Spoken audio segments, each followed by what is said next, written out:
अभिषेक द्विवेदी जी, तुलसी घाट से। जय हनुमान जी। गुरुदेव, चरण स्पर्श। हर हर महादेव। तुलसी घाट वाराणसी। जी गुरु जी। गुरुजी, तुलसी घाट हनुमान जी और संकट मोचन हनुमान जी का प्रसाद आपके लिए लेकर आया था, आप ले लीजिए। गुरुजी, आप कृपा कीजिए, हमें ये सेवा हमेशा मिलता रहे। गुरुजी, हनुमान जी को बहुत प्रसन्न कैसे करें, आप बताइए। सिया राम जी का नाम गुण, जितना तुम सीताराम नाम गान करोगे और सीताराम जी का चरित्र सुनाओगे, हनुमान जी महाराज उतना ही आपके अधीन होते चले जाएंगे, प्रसन्न होते चले जाएंगे। तुलसी घाट हमारा वो स्थान है, जब घाटों में रहते थे तो शाम को जो पीपल का वृक्ष है ना तुलसी घाट में, वहीं वहीं ध्यानस्थ होकर के वहीं बैठते थे। घाट ही हमारे घर थे। और तुलसी घाट के सामने जैसे भिक्षुक लोग बैठते ना, शाम के पंक्ति लगती थी। उस समय पता नहीं, उस समय तो कच्चा था 80 घाट पूरा, जब हमारे समय पक्का हो गया। हाँ अब तो पक्का होगा। तो उस समय फिर जब संध्या कालीन होता तब ध्यान से हटकर उस भिक्षुकों के बीच में बैठ जाते। तो 24 घंटे में एक बार कोई सतुआ या बर्फी जो भी ऐसे बस लिए और फिर निकल जाते। तुलसी 80 घाट से लेकर मणिकर्णिका घाट तक इतना ही हमारा वास स्थान था।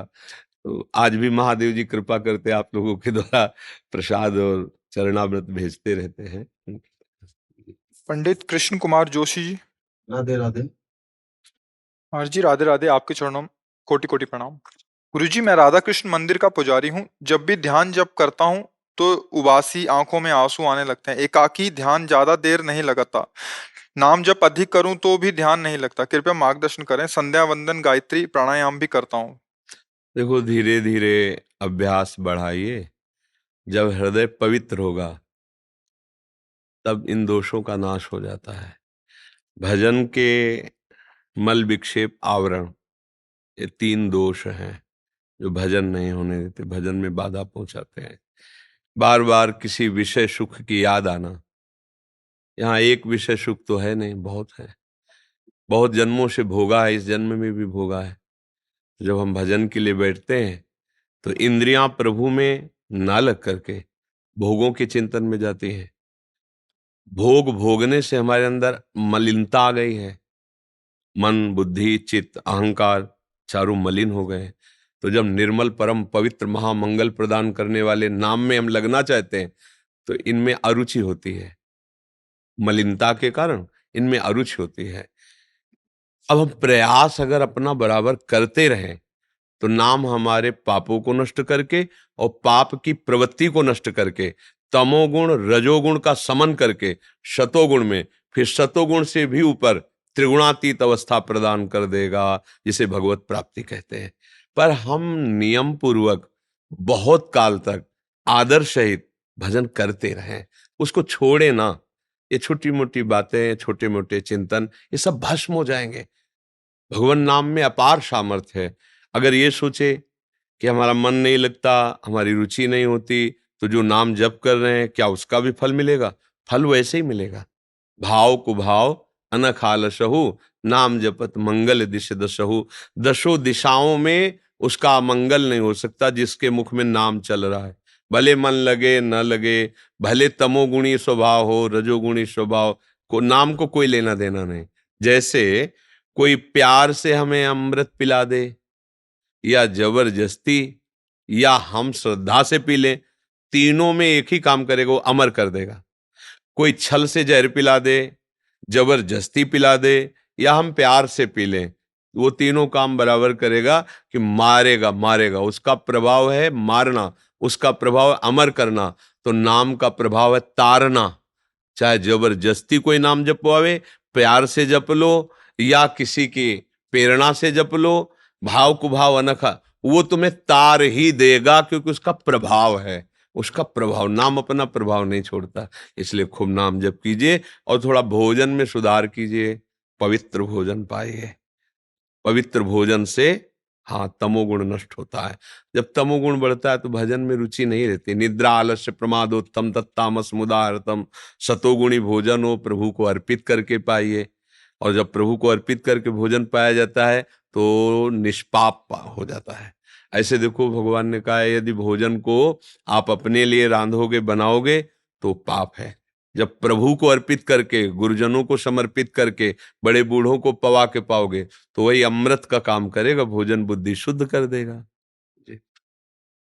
शेरविश महाराज जी, आप महाराज जी वृंदावन धाम की महिमा कर सुनना चाह रहे थे और साथ में कह रहे थे कि शरीर अस्वस्थ रहता है, तो मतलब अभी फिर ना चाहते भी धाम छोड़ के बाहर जाना पड़ता है शारीरिक उससे, मतलब ऐसा।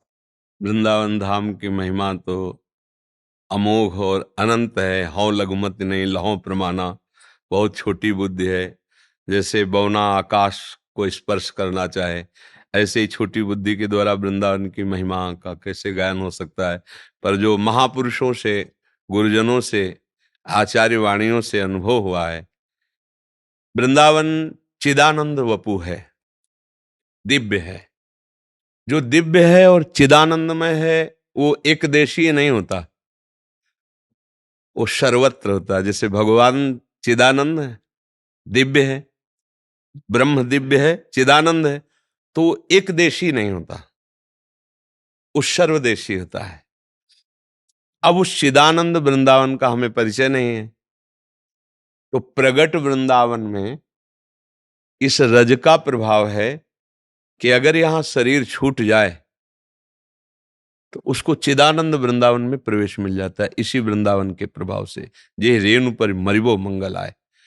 महापुरुषों ने कहा कि यदि हरि भी बाहर मिलते हो वृंदावन के बाहर, तो जिसे प्रियालाल की प्राप्ति इसी जन्म में करनी है, और अब समझ में आ रहा है कि जीवन का पता नहीं कब विश्राम हो जाए, तो वृंदावन फिर नहीं छोड़ना चाहिए। रेमन वृंदा विपिन निहार, विपिन राज सीमा के बाहर हरिहु को न निहार। यद्यपि मिले कोटि चिंतामणि तौ न हाथ पसार, जय श्री भट्ट धूलि धूसर तन यह आशा उर्धार, रे मन वृंदा विपिन निहार।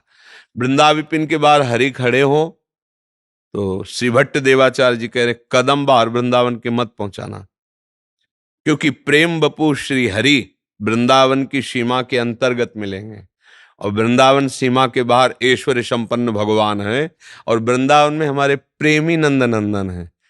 प्रेमी हमारे गोपाल जी हैं, हमारे नंदलाल जी हैं, हमारे लाडिले हैं। यहां भगवान का सुदर्शन चक्र कभी प्रवेश नहीं किया। पूरे कथा में, पूरे शास्त्रों में पढ़ के देखना, हमारे वृंदावन में ब्रज क्षेत्र में कभी भगवत पार्षद सुदर्शन का भी प्रवेश नहीं हुआ। द्वारिका में है, मथुरा में प्रवेश हो गया, वृंदावन में बंसी वाले हैं, अत्यंत मृदुल कोमल करुणा में सरकार। बाहर होते हुए भगवान का स्वरूप महामहिम, मथुरा पहुंचे चतुर्भुज दिव्य अस्त्रधारी भगवान। तो श्री भट्ट देवाचार्य जी प्रेम की महामहिमा का वर्णन करने वाले कह रहे करोड़ों चिंतामणि मिले तो भी हाथ मत पसारो, अर्थात वृंदावन से बाहर मत जाओ। आशा करो कि जब तुम्हारा शरीर छूटे तो इसी धूल में छूटे, जिससे अंतिम चिंतन का परिणाम ही हमारा होता है गति दुर्गति। अगर अंतिम चिंतन में वृत्ति जहां फंस जाएगी वही हमारी होगी, और यहां नहीं होगा। यहां यह सिद्धांत नहीं लागू है। यहां तुम्हारा अंतिम चिंतन का परिणाम नहीं देखा जाएगा, क्योंकि यहां जो शरीर छोड़ता है तो प्रियाजू की दिव्य सखी है वृंदा सखी, उनके द्वारा ये शासित है वृंदावन देश। वृंदा सखी यहाँ की अधिष्ठात्री देवी हैं, और राधा नाम उसके कान में सुनाती है आके, और किशोरी जी की कृपा से उसको परम पद की प्राप्ति होती है। जैसे काशी में कोई शरीर छोड़े तो महादेव जी उसे तारक मंत्र देते हैं, ऐसे ये निज महल है, ये वृंदा सखी द्वारा सेवित है। इस रज में शरीर छोड़ने वाले को राधा नाम सुनाया जाता है। यहाँ डाल डाल पात पात में वायु वायु में राधा राधा राधा उच्चारण हो रहा है। दिव्य है ना। तो अब हमारे पार्थिव कान पार्थिव नेत्र तो समझ नहीं पा रहे, इसलिए चाहे जितनी जैसी परिस्थिति हो, अगर हमको परम लाभ प्राप्त करना है तो अब अपने जीवन को वृंदावन को दे देना चाहिए। अब जो हुआ सो हुआ, जन कल्याण मंगल उपदेश शिष्य मंगल सब, अब तो बस जाना है हमको, प्रभु के पास जाना है। तो अब आना जाना मिटाना है तो आना जाना मिटा दीजिए। वृंदावन धाम आना जाना मिटा देगा, आना जाना मिटा दीजिए।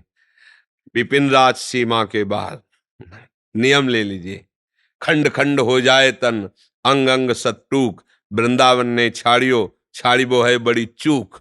प्रियालाल गलबैया दिए यहाँ अंतिम समय आ गए तो बात बन जाएगी। उनके दरवाजे में पड़े ना, उनके घर में पड़े, और जब शरीर छूटने का समय आया, अत्यंत लाडले युगल सरकार अगर कृपा कर दे तो जो चाहोगे प्राप्त हो जाएगा। ब्रह्म में स्थिति मोक्ष, यहां तो मारा घूम रहा है। घर घर भटकत मुक्ति बावरी, कमलहि को बतरावे, जो पे वृंदावन धन भावे, जो पे वृंदावन रस भावे। यदि परम धन वृंदावन की प्राप्ति हो जाए तो जीवन धन्य हो जाए। कोशिश करे, श्री जी से प्रार्थना करे कि अब मन बाहर न जाए। और फिर दूसरा उपाय, अगर ऐसा नहीं हो पा रहा तो निराश होने की जरूरत नहीं। वृंदावन चिदानंद है, आप जहां जाओगे वहीं वृंदावन है। कहाँ? हमारे उर वृंदावन। और अगर हृदय में वृंदावन को विराजमान कर लिया, पर उसमें आपकी पकड़ होगी और इसमें वृंदावन की पकड़ होगी, ये अंतर हो गया। इधर आप बेपरवाह है, वृंदावन पकड़ेगा। वृंदावनी प्रभाव सुन अपनो ही गुण देत, जैसे बालक मलिन को मात गोद भर लेत। यहां वृंदावन का, वहां हमें पकड़ना है कि हमारा वृंदावन का चिंतन न छूटे। अगर ना छूटा तो आप वृंदावन को प्राप्त हो, चाहे जहां शरीर छूटे। देखो भाई जी महाराज, पूज्य राधा बाबा, गीता वाटिका गोरखपुर, वही सब लीलाएं संपूर्ण हुई, पर प्रियालाल के चिंतन में डूबे हुए और आए यहाँ वृंदावन में। ये भाई जी भी हैं, राधा बाबा भी हैं, यही है, यही की उपासना की, यही हमारी श्री जी की सेवा में है। जब भाव देश में देखो तो सेवा में विराजमान है, तो यही विराजमान है। जितने आचार्य, जितने सिद्ध महापुरुष है, सब लाडली जी की सेवा में है। वो कहीं गए थोड़ी, यही है। शरीर पार्थिव छूट गया, दिव्य चिदानंद सेवा वपुषे, वो सेवा में लगे हुए हैं। माँ जी, कुछ भक्तों ने आपके श्रीमुख से नाम चाहा हमारे। हम तो राधा वल्लभ श्री हरिवंश राधा राधा जपते हैं। आप लोगों को जो गुरु प्रदत्त नाम हो वो जपिए, और जो नाम प्रिय हो वो जपिए। नाम जप से ही परम मंगल होता है। जितना मन को नाम में एकाग्र कर दोगे, उतना ही तुम माया पर विजय प्राप्त कर लोगे। बाहरी बातों से माया पर विजय प्राप्त नहीं किया जाता। मन को एकाग्र करके प्रभु में लगा दो तो मन भी श्री कृष्ण ही है, ऐसा अनुभव हो जाएगा। इंद्रियाणाम मनश्चास्मि, भगवान गीता जी में कहते हैं इंद्रियों में मन में। जिस मन की हम बहुत शिकायत करते हैं, जब उसको हम प्रभु में तन्मय कर देंगे तो स्वयं भगवान का दर्शन करा देगा, वही भगवत स्वरूप हो जाएगा। बस हमारी जो वृत्तियां हैं अधोगामी, इनको रोकना है। सब सारी की सारी लड़ाई यही है। जो अधर्म पूर्वक हम विषयों में सुख भोगना चाहते हैं, यही हमारा पतन करा दिए हैं। अब ये बड़ा कठिन हो रहा है। हम बातें भले परमार्थ की कर लें सब कुछ, लेकिन इंद्रियों को सही मार्ग पे चलाना ये सबसे कठिन मार्ग। बात कहना सरल है, लेकिन उस पे चलना बहुत कठिन है। और जो चल गया वही महात्मा, जो टूट गया, फिसल गया तो फिर फिसल गया, फिर तो पुनरपि जननम पुनरपि मरणम पुनरपि जननी जठरे शयनम। इसलिए खूब नाम जो गुरु जी ने दिया खूब जपो, यही परम धन है। एक न एक दिन शरीर छूटेगा, आज नहीं तो कल। और अगर तैयारी की है, नाम की तैयारी की है, गुरु वचनों पे चलने की, तो वहीं पहुंच जाओगे जहां की तैयारी की है। तैयारी नहीं की तो पछता पछता कर फिर वहां जाना पड़ेगा जो तुमने कर्म किए। अवश्य में भोक्तव्यम कृतम कर्म शुभाशुभम। फिर शुभ अशुभ कर्मों का फल भोगना ये बड़ा बहुत दुस्तर है। इसको पार करना बड़ा कठिन। इतना स्टॉक जमा है कर्मों का कि हम भोग करके कभी पार ही नहीं हो सकते। वो तो भगवान कृपा करे, हमारे संचित कर्मों को भस्म कर दें। भगवान कह भी रहे हम तो हम स्वरूपा पे बढ़िया अवसर है। खूब नाम जप करते हुए सतमार्ग में चलो। गंदे भोजन का त्याग करो, गंदे आचरणों का त्याग करो, गंदी सलाह देने वाले, वार्ता करने वाले लोगों का त्याग करो। फिर जप के देखो, मंगल आनंद आएगा। अब हम गंदा भोजन करें, गंदी बातें करें, गंदे दृश्य देखें, गंदा आचरण करें और नाम भी जप करें तो आनंद नहीं आएगा। ध्यान देना, नहीं आएगा। बहुत लंबा समय लगेगा। जब ये संस्कार भस्म होंगे तब आनंद आएगा। भगवदानंद और विषयानंद एक साथ नहीं रहता है। जहां राम तहां काम नहीं, जहां काम नहीं राम। जैसे सूर्य और अंधेरा एक साथ नहीं रह सकता। जहां सूर्य वहां अंधेरा नहीं, जहां अंधेरा है अभी सूर्य का प्रकाश गुप्त है। तो जहां नाम वहां काम नहीं। इतना नाम जप करो कि हृदय काम शून्य हो जाए।